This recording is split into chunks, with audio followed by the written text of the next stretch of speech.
They laughed at Earth. For thousands of years, the name was nothing more than a joke in the Galactic Council.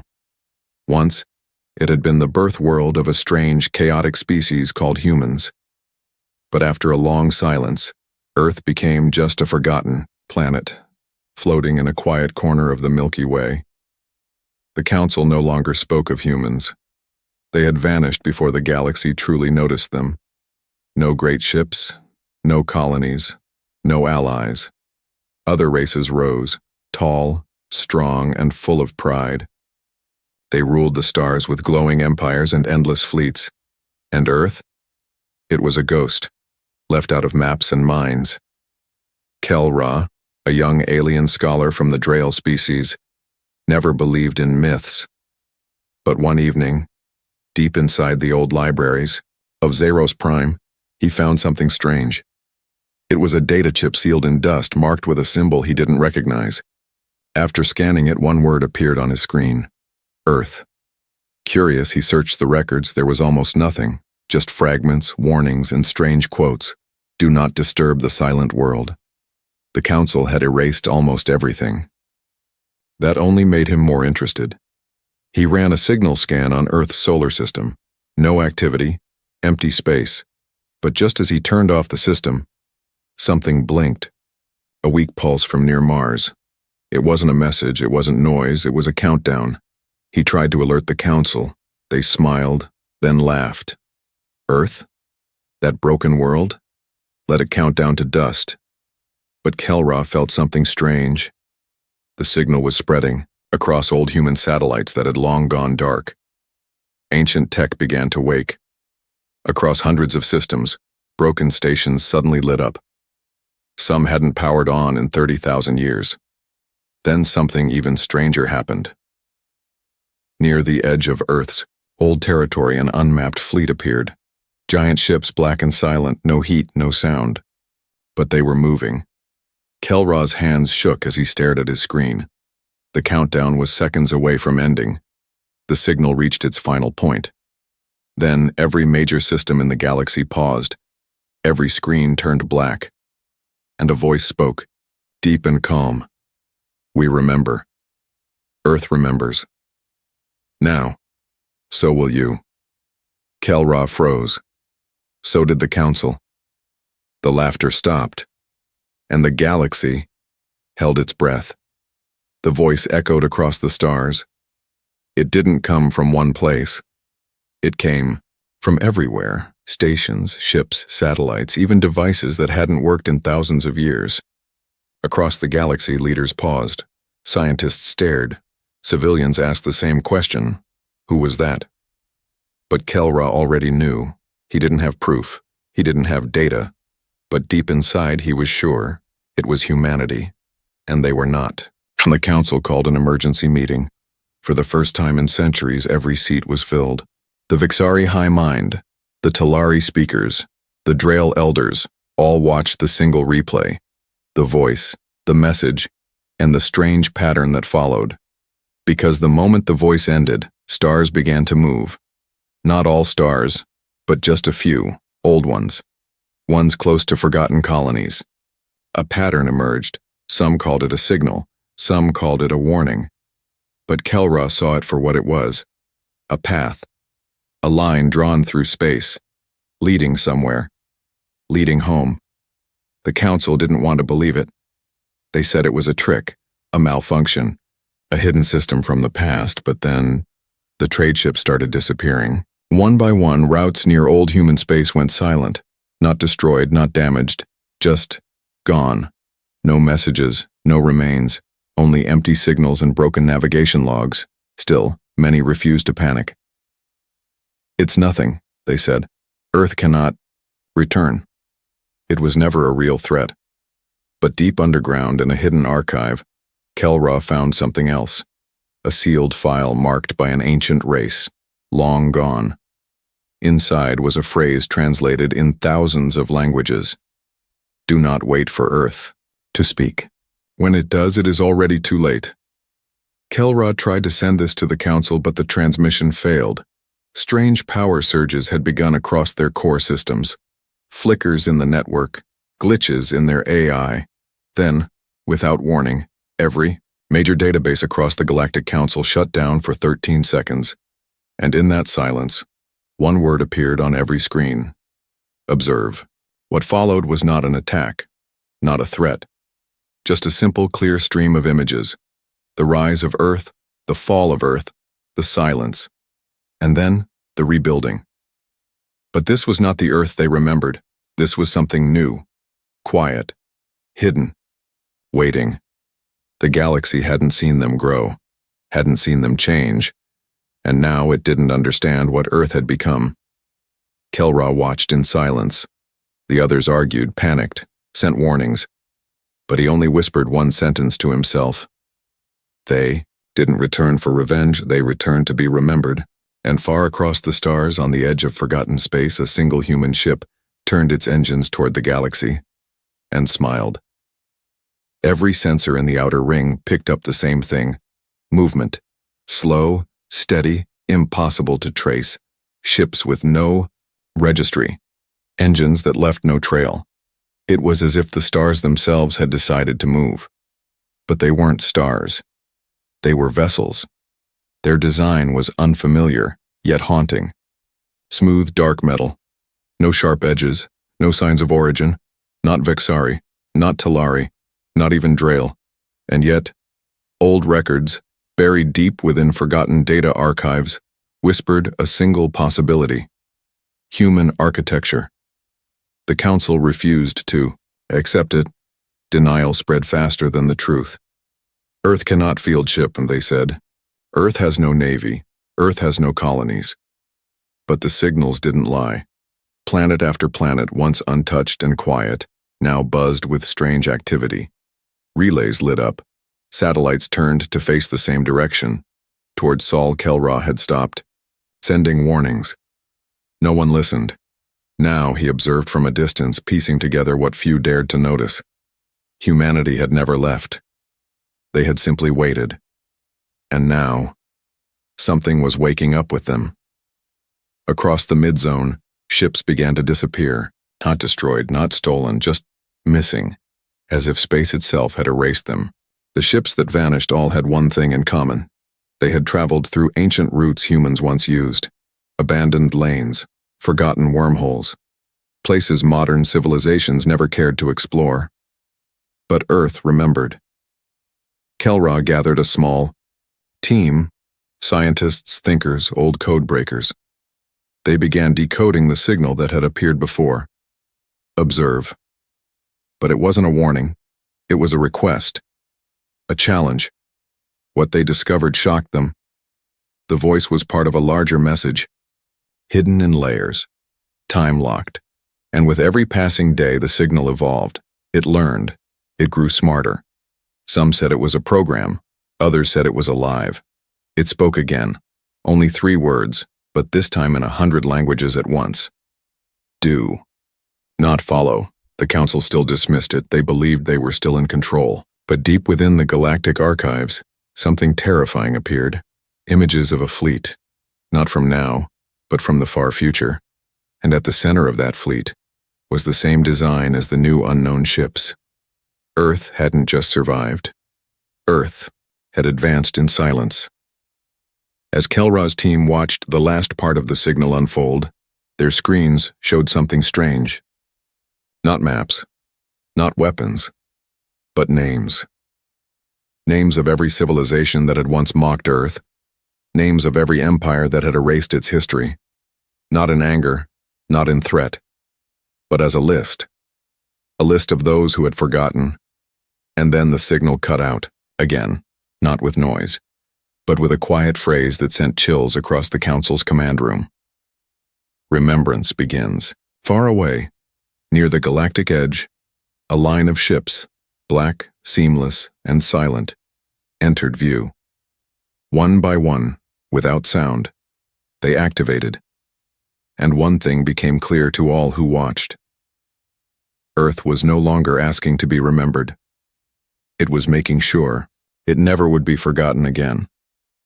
The silence felt heavier than any alarm. Every major council world, from the silver cities of Talarian to the crystalline domes of Vexar Prime, reported the same thing. Systems were slowing down. Lights dimmed, for no reason. Star charts began showing new pathways, ones that hadn't existed before. But these routes weren't natural. They were being opened, quietly, precisely, as if space itself was being rewritten. Some believed it was an error. Others called it sabotage.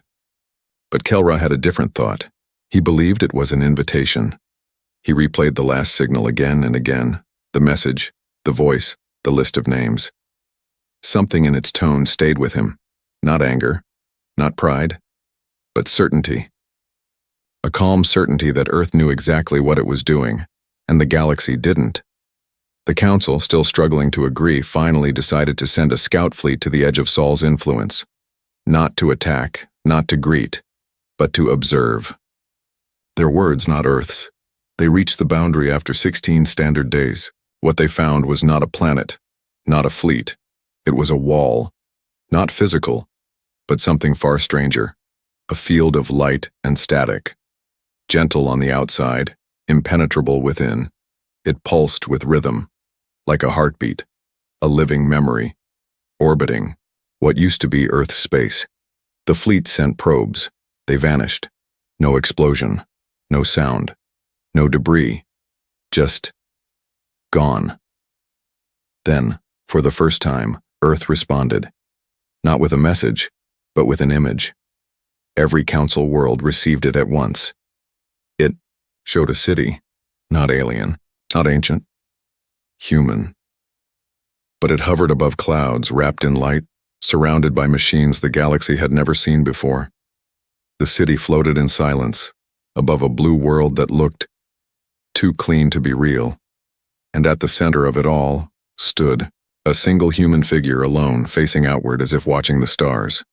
No threat, no movement, just presence. The image faded. This time the voice didn't speak in words.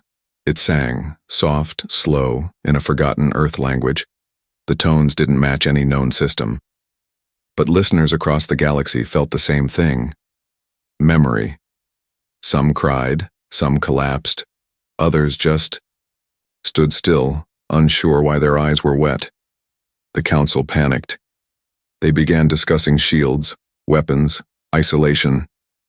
But it was already too late for defense.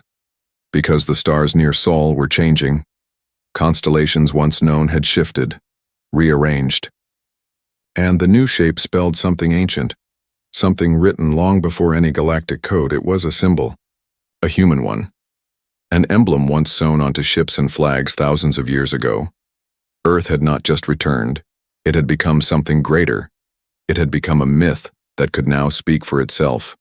And it had just reminded the galaxy that forgetting humanity was never the same as escaping it. It started with dreams. Unconnected people across the galaxy began seeing the same image while they slept. A dark sky, a floating city of light, and a single human standing beneath unfamiliar stars. The dreams came without warning. Scientists, soldiers, farmers. Even machines with partial neural links began to report similar signals during rest cycles. It wasn't an attack.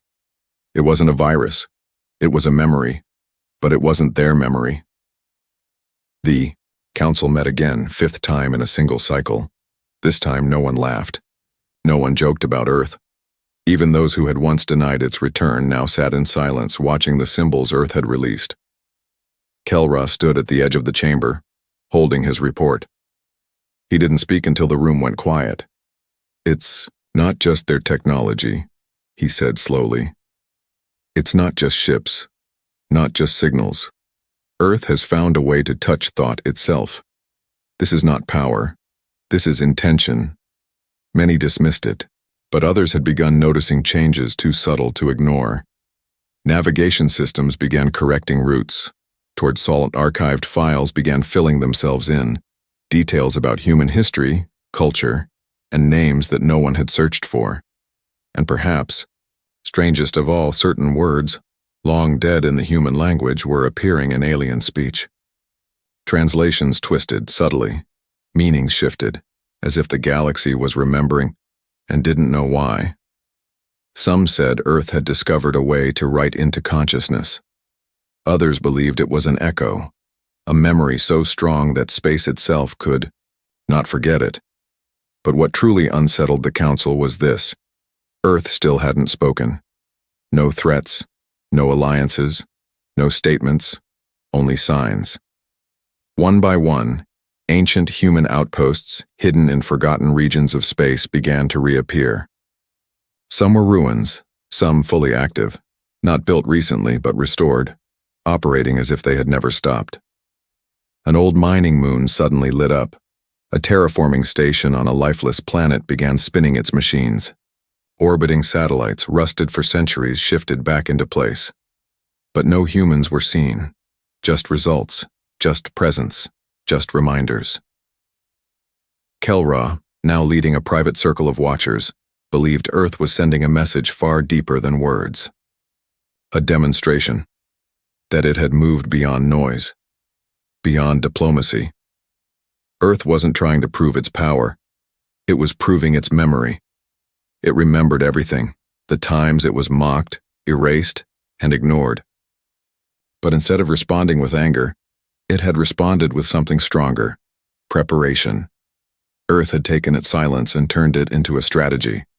And now, even the strongest empires had no map for what was coming next. Then, without warning, the dream stopped.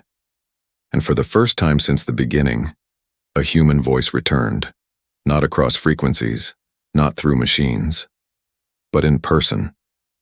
A human ship appeared in orbit above the Galactic Council's capital world. It did not request landing permission. It did not respond to scans. It simply opened its communication line, and one human stepped forward. No weapons, no guards, just words. "Thank you for your patience. We believe now. You are ready to listen." And across the galaxy, every listening device recorded the same signal. Earth had not come to reclaim. It had come to remind. The galaxy didn't breathe. Across thousands of systems, screens froze. Orbiting satellites paused mid-transmission. AI systems stood still, as if waiting for something older than code, something that couldn't be explained by logic alone. And in the center of it all, one ship, quiet, alone, unmistakably human, hovered above the capital world. Inside the council hall, the silence was thick. The delegates, leaders of empires and unions, looked toward the center of the chamber where one figure stood. A human. They had expected many things: grand displays, threats, even diplomacy. But this person simply stood, calm and quiet. No weapon. No fear, no urgency, and then they spoke.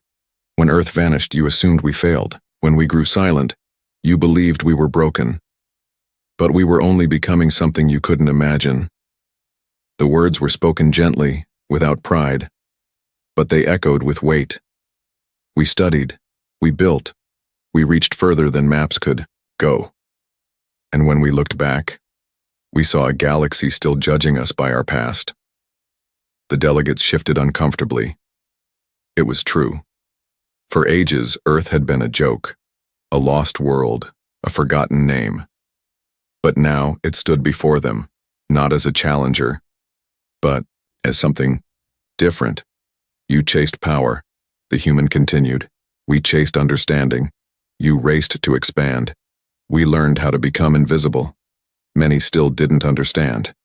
Then the human raised their hand, not in warning, but in invitation. A screen appeared, hovering above every major world. It showed systems beyond the known galaxy. Uncharted stars, civilizations never documented by the Council. And at the center of them, humans. Thriving, peaceful, brilliant. Earth hadn't just survived. It had spread quietly, secretly into the empty spaces the Council had ignored. It had formed its own network, its own alliances, not through control but through sharing knowledge. While the galaxy debated who should lead, Earth taught others how to listen.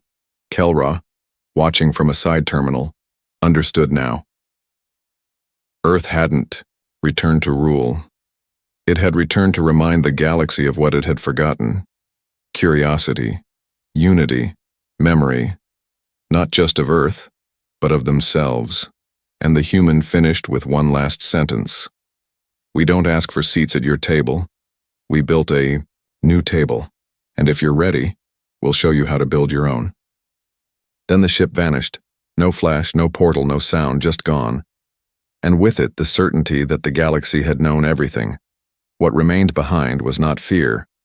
It was a question, one that no empire could ignore. If Earth could rise from silence, what else had the galaxy misunderstood? And across the stars, a new era began. Not of war, not of domination, but of remembering. And this time, no one would laugh at Earth again.